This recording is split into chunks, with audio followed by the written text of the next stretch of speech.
आदरणीय तस्मिन नमस्कार। नेपाल टेलिभिजनद्वारा सञ्चालित विविध विरोधको अभियान कार्यक्रम दलित सवालमा हार्दिक स्वागत छ। कार्यक्रम दलित सवाल एक वैचारिक अभियान हो। यस कार्यक्रम मार्फत हामी नेपाली समाजको कलङ्क जातीय विभेदलाई अन्त्य गर्ने विभिन्न सवालमा विभिन्न व्यक्तिहरूको विचारहरू प्रस्तुत गर्ने गर्दछौँ।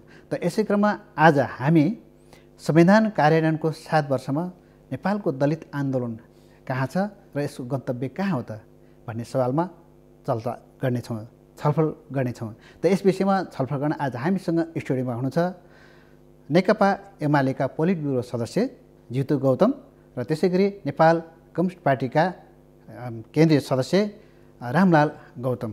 अब आउनुहोस् उहाँसँग छलफल हामी अगाडि बढौँ। यहाँ दुवैजनालाई हार्दिक स्वागत छ। वास्तवमा यो अहिले संविधान होइन, यो विश्वको कान्छो संविधान भन्दो रहेछ। यो संविधान सभाबाट निर्मित भइसकेपछि यो कान्छो संविधानमा विविध विश्वका अधिकारहरू उल्लेख भएको सबै छ। विशेष गरेर चाहिँ जितु गौतमजी यहाँको नेतृत्वमा आज यो संविधान जारी गर्ने बेलामा महत्त्वपूर्ण यहाँले सङ्घर्ष गरेर त्यसमा धेरै महत्त्वपूर्ण प्रावधानहरू उल्लेख भएको छन्। यो 7 वर्षको अनुभवलाई हेर्दाखेरि यो अहिले संविधानका कार्यान्वयनका एकदम सबल पक्षहरू यहाँले के देख्नु भएको छ? सबभन्दा पहिले त हामी नेपालको संविधान कार्यान्वयनको प्रक्रियामा 7 वर्ष पुरा गरेर 8औं वर्षमा प्रवेश गरेका छौँ। मुख्यत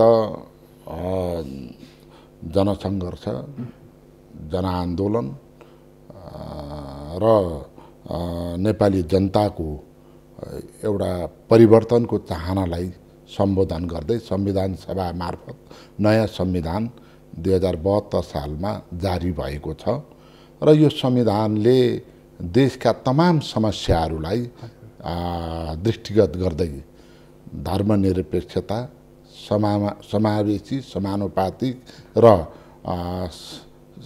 सिङ्गो लोकतन्त्रको संस्थागत गर्दै अहिले यहाँसम्म आइपुगेको छ। हाम्रा मुद्दाहरू मुख्यतः दलित सवालमा मुख्य गरी हामी लामो समयदेखि राज्य र नेपाली समाजले श्रमजीवी मेहनतका समुदाय, वर्ग समुदाय, खास गरी अहिले पानी अछुत जाति भनेर चिनिएका राजनीतिक रूपमा अहिले हामी दलित भनेर सम्बोधन गरिरहेका छौँ। खास गरी दलित अवस्थामा रहेका हामी श्रमजीवी जनताहरूको अधिकार सुनिश्चित गर्ने कुरामा संविधानले महत्त्वपूर्ण कुराहरू सम्बोधन गरेको छ। यद्यपि नेपालको उत्पीडित दलित आन्दोलनले उठाएका मुद्दाहरू यी सबै सम्बोधन हुन सकेनन्। हामी ती सम्बोधन हुन नसकेका विषयहरूलाई निरन्तर जनआन्दोलन, जनताका आवाजहरू मार्फत हामी त्यो सम्बोधन गर्ने प्रक्रियामा छौँ। संविधानको प्रस्तावनामा नै भनिएको छ, सबै प्रकारका जातीय भेदभाव, छुवाछुतलाई अन्त्य गर्दै सामाजिक, राजनीतिक, सांस्कृतिक यी तमाम समस्याहरूलाई हल गर्नको निम्ति यो संविधानले विभिन्न प्रबन्धहरू गरेको छ। तदनुरूप अहिले ती प्रबन्धहरूलाई हामी राजनीतिक रूपले र सिङ्गो आन्दोलनको हिसाबले पनि हामी त्यो कार्यान्वयनको प्रक्रियामा अगाडि बढेका छौँ। मुख्य चाहिँ कार्यान्वयन भएको कुरा यहाँलाई के लाग्छ? मुख्य यहाँले भन्नुभयो पहिलो कुरो त हामीले संविधानमा प्रबन्ध भए अनुसारको दलित समुदायको प्रतिनिधित्वको कुरा सङ्घीय संसदमा, प्रदेश संसदमा र स्थानीय तहमा अहिले संविधानले जुन प्रबन्ध गरेको छ, यद्यपि समानुपातिक समावेशीको सिद्धान्त अनुसार प्रतिनिधित्व गर्ने जुन व्यवस्था छ, दलितको मात्र होइन, आम पछि परेका उत्पीडित समुदाय मात्र होइन, सबै खालका जातिहरूको पनि सुनिश्चित गरेको छ।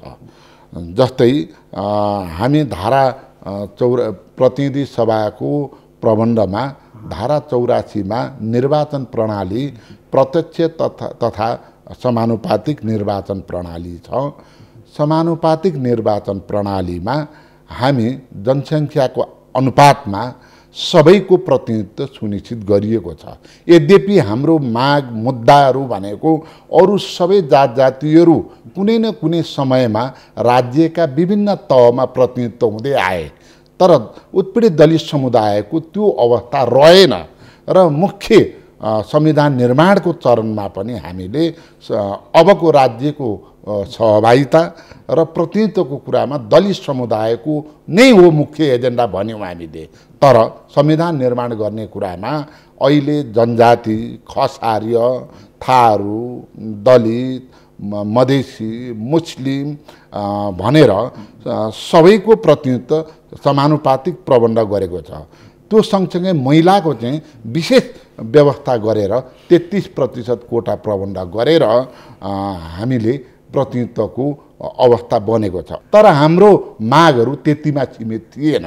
जनसङ्ख्याको आधारमा समानुपातिक प्रतिनिधित्व हुनुपर्छ भनेका थियौँ र अहिले पनि हाम्रो त्यो मुद्दा जारी छ। रामलाल विश्वकर्मी, होइन, अब यहाँहरूको सुरुदेखिको पहिलो संविधान सभापछि फरक मत आएको छ, होइन, के छ त उहाँले भने जस्तै अब त्यो साँच्चीकै यो दलित समुदाय उत्पीडित वर्गको लागि चाहिँ कति कार्यान्वयन भएको छ, कहाँनिर ग्याप देख्नु चाहिँ यहाँले चाहिँ? तल्लो वर्गलाई समेत अधिकार सम्पन्न गर्ने गरी जो पहिलो संविधान सभामा एउटा संविधानको मस्यौदा खाका निर्माण भएको थियो, त्यसले परम्परागत शासन सत्तामा चाहिँ हालिमुहाली गर्दै आएको वर्गले आफ्नो अधिकार कटौती हुने देखेपछि त्यो पहिलो संविधान सभा विघटन गरियो र दोस्रो संविधान सभालाई प्रायोजित रूपमा जो निर्माण गरियो त्यो देखाउनका लागि मात्र थियो। वास्तविक संविधान सभा त्यो जनताको प्रतिनिधित्वसहितको थिएन भन्ने हाम्रो त्यतिखेरको धारणा थियो। किनकि राज्य भनेको संसद मात्रै होइन, राज्य भनेको न्यायपालिका हो, राज्य भनेको तपाईँको सुरक्षा निकाय आर्मी पुलिस हो, राज्य भनेको ब्युरोक्रेसी पनि हो, राज्य भनेको अरू राज्यसँग सम्बन्धित थुप्रै निकायहरू हुन्छन् जसलाई छुँदै छुइएन र मात्र एउटा राजनीतिक प्रतिनिधित्वको रूपमा त्यो पनि अधुरो पूर्ण रूपमा अहिले जितुजीले भनिसक्नु भएको छ। जुन माग र जुन एजेन्डा हामीले सबैले राखेका थियौँ त्यसलाई पनि पुरै सम्बोधन नगरिकन जुन संविधान 72 सालको निर्माण भयो त्यसलाई हाम्रो पार्टी र हाम्रो जुन मोर्चाको तर्फबाट पनि हामीले त्यतिखेर के घोषणा गरेका थियौँ भने यो चाहिँ व्यवस्था र यो संविधानले अहिलेसम्मका जुन सबै प्रकारका समस्याहरू छन् यसको सम्बोधन गर्दैन, देश र जनताको समस्याको निकास दिँदैन भन्ने हाम्रो जो घोषणा थियो। यो 5 वर्षको अब तपाईले हेर्नुभयो भने विशेष गरी 74 को चाहिँ निर्वाचन आम निर्वाचन पछि यहाँसम्म आउँदाखेरि कार्यान्वयनको पाटो तपाईँ जब हेर्नुहुन्छ नि, ठीक छ, आजको बिन्दुमा हेर्नुभयो भने त कुनै पनि कुरा सन्तोषजनक छैन। मैले प्रारम्भिक रूपमा तपाईलाई भन्ने कुरा के हो भने संविधान वास्तवमा हुनुपर्ने के हो भने जनताको अधिकारको प्रतिनिधित्व हुने गरिकन एउटा राजनीतिक दस्तावेजमा को रूपमा हुनुपर्ने हो। तर यहाँ त के भयो भने आधा अधुरो भयो, त्यो पनि केही अधिकार जो दिइयो त्यो चाहिँ देखाउनका लागि मात्रै दिइयो, त्यसलाई कार्यान्वयनको तहमा लगिएन। यहाँहरू अब संयुक्त राज्य सङ्घर्ष समितिको मोर्चामा पनि हुनुहुन्छ र त्यसको कम्तीमा पनि दलितहरूको लागि भएका सकारात्मक पक्षहरूलाई कार्यान्वयन गर्दै अलिक अगाडि बढ्ने भन्ने किसिमको त्यो होइन संयुक्त सङ्घर्ष समितिको मुख्य उद्देश्य पनि छ, होइन। भनेपछि यहाँले अब आजसम्म हेर्दाखेरि संविधान भएका राम्रा राम्रा पक्षहरू पनि कार्यान्वयनको अवस्था के छन्, किन कार्यान्वयन हुन सकेन, छोड्नु राख्नु अनि हामी अर्को विषयमा जाउँला। अब जब तपाईँ कार्यान्वयनको क्षेत्रमा हेर्छौँ भने पहिलो कुरा संविधान आफैमा लागू हुँदैन। संविधानलाई राज्यको जो सरकार हुन्छ त्यसले लागू गर्नुपर्छ।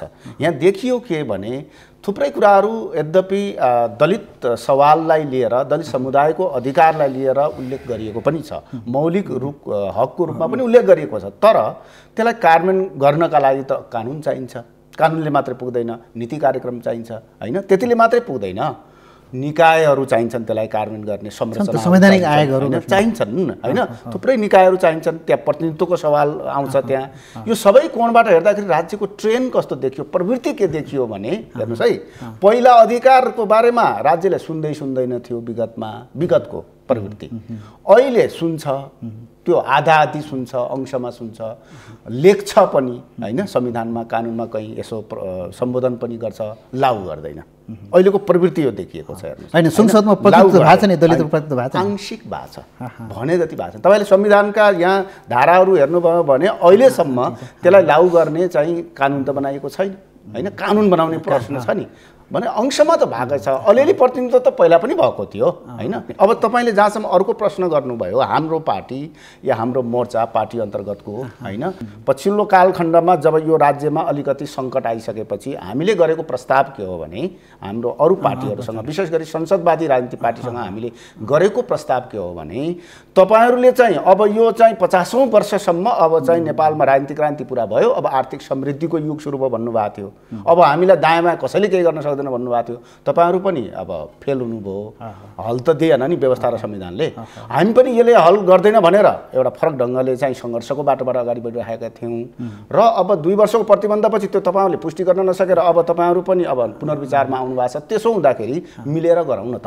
हामीले भनेको अहिले 3 बुँदे सहमतिको माध्यमबाट हामीले भनेको राज्यलाई र राज्य अन्तर्गतको सरकारलाई गरेको प्रस्ताव के हो भने अब यो व्यवस्था र संविधानमा रहेका त्रुटि कमजोरी होइन समस्याहरू जहाँ जहाँ छन् यसलाई शान्तिपूर्ण रूपमा वार्ता र सहमतिको माध्यमबाट यसलाई अपुग कुराहरूलाई हल गरौँ न त, नयाँ परिवर्तनतिर लागौँ न त। उदाहरणका लागि करोड अरब खर्च गर्नेले मात्रै चुनाव लड्ने जो निर्वाचन प्रणाली बनाइएको छ, यही रहने बेलासम्म त महिला पनि आउनेवाला छैन चुनिएर, दलित पनि आउनेवाला छैन, तल्लो कुनै पनि जाति जनजाति वर्ग आउनेवाला छैन भने हामीले जो उत्कृष्ट भनेको संविधान एउटा पाटो मात्रै भन्दैछु म यो होइन। आरक्षणको कुरा पनि गडबडतिर गइराखेको छ, दलितका नाममा बनाइएका संरचनाहरू पनि खारेजीतिर गइरहेको छ भने होइन। यो जो अवस्था छ यसलाई मिलेर परिवर्तनतिर लगाउँ, हल गर्नेतिर जाउँ भनेर हामी आएको हो। जस्तो हाम्रो संवैधानिक आयोग भने होइन मौलिक हकमा, तर पनि संविधानको धारा 40(1) अनुसार राज्यको हरेक निकायमा दलित समुदायको प्रतित्व हुने भन्ने कुराहरू व्यवस्था भयो। तर कार्यान्वयनमा उहाँले भने जस्तै राष्ट्रिय दलित आयोग बाहेक अरू संवैधानिक आयोगमा प्रतित्व हुन नसकेको कुराहरू आइरहेछ भने यो विषयमा जस्तो यहाँले अब के अब चाहिँ कहाँनिर यो ग्याप भयो होला?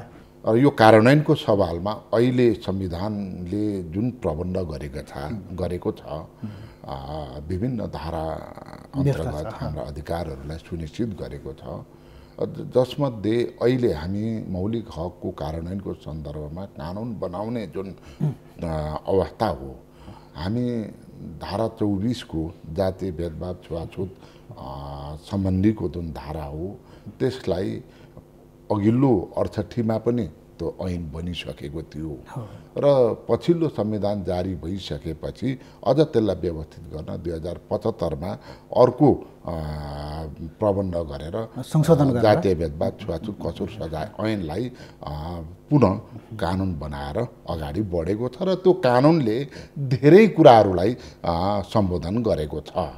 त्यसै गरी झन्डै 176 वटा भन्दा बढी कानुनहरू बनिसकेका छन्, जसमध्ये मौलिक हकको अन्य कानुनहरू धारा 40 लगायतका धेरै कानुनहरू पनि बन्दै आएका छन् र संवैधानिक आयोगहरू नेपालको राजनीतिक सतहमा हामीले भन्नुपर्छ नेकपा एमाले सहितको कम्युनिस्ट पार्टीहरूको नेतृत्वमा सरकार बन्दाखेरि होइन झन्डै 3.5 वर्षको अवधिमा निकै जटिलताका बीचमा पनि संविधान कार्यान्वयनको प्रक्रिया अगाडि बढे, जसअनुसार संवैधानिक आयोगहरू 8वटै आयोगहरू होइन गठन भए र त्यो पनि एउटा संविधानको कार्यान्वयनको प्रक्रियामै रह्यो र जहाँसम्म अब राज्यका सबै संरचनामा हाम्रो प्रतिनिधित्व हुन सक्यो कि सकेन भन्ने जुन सवाल छ, यो हामीले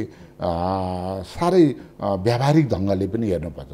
यी सबै प्रबन्धहरू समानुपातिक समावेशी प्रतिनिधित्वको कुरामा राज्यका सबै तहमा छन्, यतिसम्म कि न्यायालयसम्ममा पनि प्रतिनिधित्व हुँदै आएको छ। त्यो पर्याप्त छैन, हामी त्यो भन्न खोजे पर्याप्त भएन भन्ने कुरा सन्तुष्ट। तर संविधान कार्यान्वयन गर्ने निकै लामो समय लाग्दो रहेछ। हामी अहिले जुन गतिका साथ होइन उत्पीडित क्षेत्रमा भोग्नु परेका पीडाहरू, आम आर्थिक सामाजिक राजनीतिक समस्याहरूलाई यो धीमा गतिले सम्बोधन हुन सक्दैन भन्ने कुरामा दुई मत रहेन।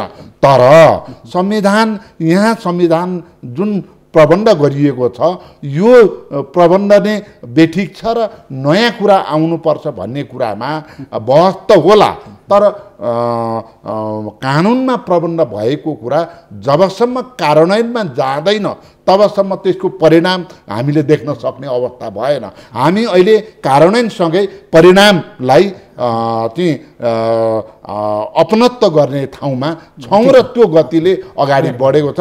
नेकपा एमाले यसमा स्पष्ट छ, यस संविधानमा भएका व्यवस्थाहरूलाई कार्यान्वयन गर्नु अहिलेको मुख्य चुनौती हो। यसमा सम्पूर्ण ध्यान केन्द्रित भएर लाग्नुपर्छ भन्ने तहबाट हामी अगाडि बढेका। ठिक छ। अब रामलालज्यू, कसमा दलितहरूलाई फास्ट ट्र्याकमा जानु पर्यो कि होइन, यद्यपि चाहिँ पर्खिनुपर्छ भन्ने छैन। अहिले पनि हेर्दा संवैधानिक आयोगमा प्रतिरोध नभएको कुराहरू, अहिले समानुपातिक सिफारिसको कुराहरू गर्दाखेरि फेरि पनि नेताका आफन्तहरू मात्रै सिफारिस भएको कुराहरू, विकृति आएको कुराहरू आइरहेछ। अब जानु पर्ला कसरी त, अनि दलहरूलाई कसरी यो सवालमा जवाफदेही बनाउने? जे जति छ त्यो पनि कार्यान्वयनमा इमान्दारीपूर्वक अगाडि बढेन भन्ने हाम्रो जो पाटो छ, यसलाई मैले दुईवटा पाटोबाट तपाईँलाई भन्छु। हेर्नुहोस् है, एउटा दलित कोणबाट भन्छु म। दलित कोणबाट हेर्नुभयो भने तपाईँले होइन, दलित कोणबाट हेर्नुभयो भने आजको राष्ट्रिय दलित आयोग संवैधानिक त छ, तर कति संवैधानिक छ? त्यसले एउटा जातीय छुवाछुतसँग सम्बन्धित आफै गैर न्यायिक निकायको रूपमा अधिकार सम्पन्न छ कि छैन त? भारतकै जति पनि छ कि छैन त? एउटा सिडिओ कार्यालयले केही मुद्दा आफै फैसला गर्न पाउँछ, प्रहरी परिचालन गर्न पनि पाउँछ सिडिओ कार्यालयले भन्या जस्तै राष्ट्रिय दलित आयोगको कल्पना गरे हो नि त हामीले त। र उसले गरेको सिफारिस अनिवार्य लागू गर्ने बाध्यकारी व्यवस्थाको कल्पना गरे हो नि त। संवैधानिक आयोगको अर्थ त्यो हो नि त। भारतमा त्यो अलिकति भए पनि छ, त्यति पनि आजको राष्ट्रिय दलित आयोग छैन। अब जहाँसम्म छुवाछुत ऐनको कुरा गर्नु, 5-7 वर्षमा हेर्नुहोस् तपाईँले कति मुद्दा बिना दबाब होइन, बिना आन्दोलन सजाय पाउने कुरा त छोड्नुहोस् होइन, मुद्दा दर्ता समेत हुन नसकेको आजको परिस्थिति छ। जातीय आधारमा मान्छे मारिनु पर्यो, कार्यान्वयनको कुरा गर्दैछु मैले होइन। अरू जति पनि चाहिँ दलित कोणबाट बन्नुपर्ने ऐन कानुनहरू तपाईँले एकचोटि सरसर्ती यहाँ भनेर साध्य पनि छैन। अर्को कार्यक्रममा जोडौँला। मलाई लाग्छ पर्याप्त छैन, त्यो छैन होइन। यो एउटा पाटो हो दलित कोणबाट हेर्दाखेरि। अब म भन्छु सिङ्गो राज्यको जुन संविधान अन्तर्गत हुनपर्ने जो होइन कार्यान्वयन, संविधान कार्यान्वयनको पाटो छ, आज देश कहाँ छ बाट हेरौँ। आज देश कहाँ छ होइन। उहाँहरूकै यो संसदीय व्यवस्था मान्ने साथीहरूले नै दुई चोटि संविधान के अरे संसद विघटन गर्नुभयो। त्यो संसद विघटन गर्नुको अर्थ के हो? संसदले काम गतिलो गरी गर्न सकेन कहीँ न कहीँ होइन, दुई चोटि विघटन गर्नुमा पुग्नुभयो बिचमा। नम्बर 2, तपाईँ न्यायालयको आजको हालत के छ होइन, भ्रष्टाचारदेखि लिएर अनियमिततादेखि लिएर हुँदा त अहिले होइन पूर्व प्रधान न्यायाधीश पनि भन्न नसक्ने एकजना चाहिँ प्रधान न्यायाधीश होइन बन्दी र नजरबन्दको अवस्थामा हुन्छ। न्यायालयको हालत त्यो छ। नम्बर 3 मा जाँदाखेरि अब पछिल्लो घटना तपाईँले हेर्नुभयो भने तपाईँ सरकार प्रमुख र राष्ट्र प्रमुखको बिचमा शक्तिको चाहिँ खिचातानी भइरहेको छ। आर्थिक प्रणालीको कोणबाट हेर्नुहोस् तपाईँले होइन, आर्थिक समाजवाद उन्मुख, म तपाईँलाई भन्छु यो संविधानमा लेखिएको समाजवाद उन्मुख होइन शब्द, समाजवाद उन्मुखको एकवटा मलाई तपाईँले भन्न सक्नुहुन्छ के गरियो यो देशमा? वर्तमान संविधानलाई अग्रगामी कार्यान्वयन गर्नलाई कहाँ के गर्नु पर्ला? र अर्को हाम्रो दलित आन्दोलनमा साझा नेतृत्वको खडेरी परेको भन्ने कुराहरू पनि आयो। जस्तो यहाँ आफै अब संयुक्त राज्य सङ्घर्ष समितिमा पनि त्यो हुनुहुन्छ। अब त्यो सङ्घर्ष समितिले किन काम गरेन होइन? राष्ट्रिय दलित आयोगलाई सशक्त बनाउने कुरा, विभिन्न संवैधानिक आयोगहरूमा मानवाधिकार आयोगमा दलितको प्रतिनिधित्व भइरहेको छैन, महिला आयोगमा दलितको प्रतिनिधित्व भइरहेको छैन, राष्ट्रिय योजना आयोगमा दलितको प्रतिनिधित्व भएको छैन, लोकसेवा आयोगमा दलितको प्रतिनिधित्व भएको छैन। जहाँसम्म दलित आन्दोलनको कोणबाट तपाईँले भन्नुभयो होइन, कतिपय कुराहरू त भए गरेका कुराहरू व्यवस्थामा, संविधानमा, कानुनमा, नीति कार्यक्रममा, अरू प्रक्रियागत रूपमा जो होइन सामूहिक प्रयत्नबाट होइन प्रतिनिधित्वको सवाल होला, आर्थिक चाहिँ आत्मनिर्भरताको सवाल होला, कतिपय चाहिँ तपाईँको न्याय प्रदान गर्ने सवाल होला, यी सवालहरूलाई सामूहिक चाहिँ प्रयत्नबाट संयुक्त राजनीतिक दलित सङ्घर्षको तर्फबाट होइन खेल्ने भूमिका के हुन्छ त भन्ने सवालमा हामी सिरियसली होइन एकदम गम्भीरतापूर्वक नै हामी लागिराखेका छौँ। त्यसका लागि हामीले हाम्रो विचार, राजनीति, हाम्रो चाहिँ मूल्य मान्यता अलग अलग भए पनि हामीले मूल रूपमा एउटा संयुक्त राजनीतिक दलित सङ्घर्ष समिति भनेका जो मूल हाम्रा जो राजनीतिक पार्टीहरू छन् हाम्रो बिचमा, भातृ सङ्गठनको बिचमा एउटा सहकार्यको वातावरण बनेको पनि छ छ। यतिले मात्रै नपुगेर हामीले चाहिँ अलिकति बौद्धिक र चाहिँ सामाजिक चाहिँ सिभिल सोसाइटी भन्छ नि जसलाई, उहाँहरू सहितको पनि एउटा चाहिँ हामीले सहकार्य गरेर अगाडि बढ्नुपर्छ भन्ने मान्यताका साथ हामीहरू अगाडि बढिराखेका छौँ। यद्यपि यो बिचमा केही ग्यापहरू रहेका छन्, त्यो सहकार्य चाहिँ त्यो आन्दोलनको स्वरूप चाहिँ अलिक गतिमा अगाडि बढ्न सकेका छैन। सायद यो चुनावहरूले गर्दा पनि होला। हामी त्यसलाई चाहिँ गति दिन्छौँ र दिनुपर्छ, किनकि दस्तावेज बनाएर मात्र त पुग्दैन नि, नीति कानुन बनाएर मात्र पुग्दैन नि त, त्यसलाई त कार्यान्वयनको तहमा हामीले चाहिँ भूमिका खेल्नु पनि पर्छ। हाम्रो पार्टी, हाम्रो सङ्गठन र स्वयं म आफै पनि त्यहाँ लागिराखेकै छौँ। उहाँहरू पनि मैले सिरियस नै भइराखेको देखिराखेका छु। हुन्छ जितु, अब हामी कार्यक्रम अन्त्य छौँ। हजुरले अब दुईवटा कुरा एकदम आफ्नो मनमा राख्नु। एउटा कुरा त अहिलेको दलहरूलाई दलित सवालमा कसरी जवाफदेही बनाउने, दलहरूलाई कसरी समावेशी बनाउने यो चुनौती छ नि त, होइन? यसमा कसरी जाने। र अर्को चाहिँ दलित आन्दोलन, जस्तो यहाँहरू जस्तो इतिहास बोकेको व्यक्तिहरू हुनुहुन्छ, दलित आन्दोलनमा साझा नेतृत्वको कसरी विकास गर्ने। खास गरी अहिले नेकपा एमाले र नेकपा एमालेको जनवर्गीय सङ्गठन नेपाल उत्पीडित जातीय मुक्ति समाजले प्रष्ट ढङ्गले आफ्नो प्रतिनिधित्वको कुरामा पार्टीसँग आफ्ना एजेन्डाहरू राखेर पार्टीभित्रै छलफल गरेर अहिले प्रतिनिधित्व गराउने कुरामा हामी लागेका छौँ। र अहिले खास गरी मैले समानुपातिको त कानुनले प्रबन्ध गरे अनुसारको प्रतिनिधित्व हुने कुरा रह्यो। यद्यपि मैले अहिले चर्चा गरे जस्तै समानुपातिक समावेशिताको कुरा सबै पक्षको भयो। दलितको मुख्य एजेन्डा थियो, तर संविधानले सबैको प्रबन्ध गरेको छ, होइन? समानुपातिकमा आम रूपमा भन्ने हो भने निर्वाचित हुन सक्ने अवस्था, होइन, अरू समुदाय र जात जातिको हुन्थ्यो, दलित समुदायको हुन सकेन, महिलाको हुन सक्दैन थियो। त्यसो भएको हुनाले समानुपातिक समावेशी समानुपातिक निर्वाचन प्रणाली चाहिँ दलित र महिलाको निम्ति हुनुपर्छ भन्ने थियो, तर सबैका निम्ति प्रबन्ध गरियो। तर प्रतिनिधि सभा अथवा प्रत्यक्षतर्फ भने अब दलित समुदायको र महिलाको प्रतिनिधित्व हुन नसक्ने प्रबन्ध अहिलेको देखिएको छ। त्यसका निम्ति हामीले तर पनि निर्वाचनमा यो प्रतिनिधित्व हुने गरी सामर्थ्यका हिसाबले, त्यो व्यक्तित्वको हिसाबले, सबै हिसाबले चाहिँ निर्वाचित भएर आउन सकिन्छ भन्ने हाम्रो जोड रहेको छ। र अहिले हामी प्रतिनिधि सभामा झन्डै 9 जना उम्मेदवार हामीले एमालेको तर्फबाट उम्मेदवार सिफारिस गरेका छौँ। र प्रदेश सभामा पनि झन्डै 16 जना हामीले सिफारिस गरेका छौँ। यद्यपि अहिले निर्णय भएको छैन। निर्णय हुँदाखेरि कति हुन सक्छ त्यो आफ्नो ठाउँमा छ, तर पनि प्रत्यक्ष निर्वाचितबाट प्रतिनिधित्व हुन सक्ने अवस्था दलित समुदायको छ, सामर्थ्य राखिन्छ भन्ने ढङ्गले म आफै पनि प्रत्यक्षतर्फ निर्वाचित हुने प्रणालीमा चाहिँ आफूले दाबी गरेर आएको छु। यसो भएको हुनाले यो निर्वाचनको कुरा भयो। अब हामी कार्यान्वयन हुन सकेन, के हुनुपर्छ भनेर नेपाल उत्पीडित जातीय मुक्ति समाजले नेकपा एमाले पार्टी समक्ष हामीले सरकार बन्दा होस् या नबन्दा होस्, अबको निर्वाचित सरकार मार्फत चाहिँ अब कार्यान्वयन गर्ने कुरामा पहिलो कुरो त संविधानको प्रस्तावनालाई कार्यान्वयन गर्नको निम्ति जातीय भेदभाव छुवाछुत अन्त्य गर्न राज्यको नीति कस्तो हुनुपर्छ 1 2 3 4 5 भनेर हामीले चाहिँ त्यो एउटा परिस्थिति निर्माण गर्नको निम्ति हामीले चाहिँ राष्ट्रिय नीति निर्माण गर्नुपर्छ भनेर हामीले आफ्ना विषयहरू केन्द्रित गरेका छौँ। धारा 40 मा दलितको हकमा प्रबन्ध भएअनुसार जनता आवास कार्यक्रम, भूमिहीन दलितहरूलाई जमिन उपलब्ध गराउने कुरा लगायतका समान अधिकारहरू प्रत्यायोजन गर्नको निम्ति त्यस्ता कानुन कतिपय बनेका छन्, कति बन्न बाँकी छन्, त्यसलाई कार्यान्वयन गर्ने कुरा र मुख्यतः हामी 2-3 वटा विषयमा ध्यान दिएका छौँ। र हामी आफैले पनि सामर्थ्य राख्नुपर्छ। सिङ्गो नेपालको उत्पीडित दलित आन्दोलनले चाहिँ अधिकारको प्रबन्ध भएअनुसार त्यसको कार्यान्वयन गर्नको निम्ति सबै राज्यले मात्रै गर्ने कुरा होइन, हामी आफूले पनि त्यो एउटा वातावरण बनाउने कुरा होइन।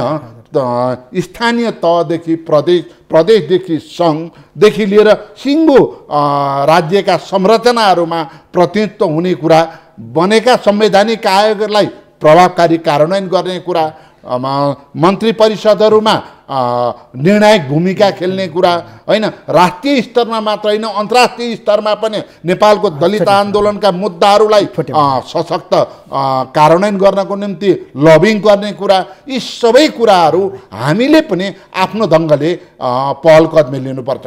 हामी राजनीति रूपले र सङ्गठनको हिसाबले हाम्रा मुद्दाहरूलाई निरन्तर उठाउने प्रयत्न गरिरहेका छौँ होइन।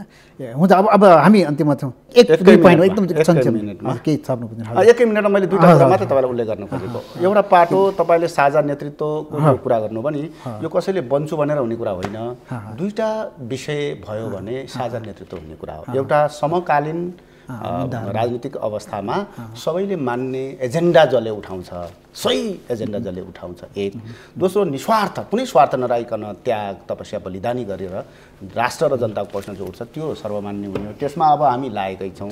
जहाँसम्म अब के गर्ने त भन्ने सवाल छ नि, मैले अलिकतिमा के भनौँ भने अब यो भ्रष्टीकरण भयो क्या, हेर्नुहोस् यो संविधान र यो व्यवस्था आयो भने समानुपातिक चाहिँ जुन वर्ग र समुदाय जातिको लागि जो पछाडि परेको आफै आउन नसक्नेलाई प्रदान गरिएको जो समानुपातिक समावेशीको जो फर्मुला थियो त्यो पनि लागू गरिएन। यहाँ भ्रष्टीकरण पनि भयो, हेर्नुहोस् है। अपुग मात्रै होइन भएकोलाई पनि भ्रष्टीकरण गरियो क्या संविधानमा भएका कुराहरूलाई होइन।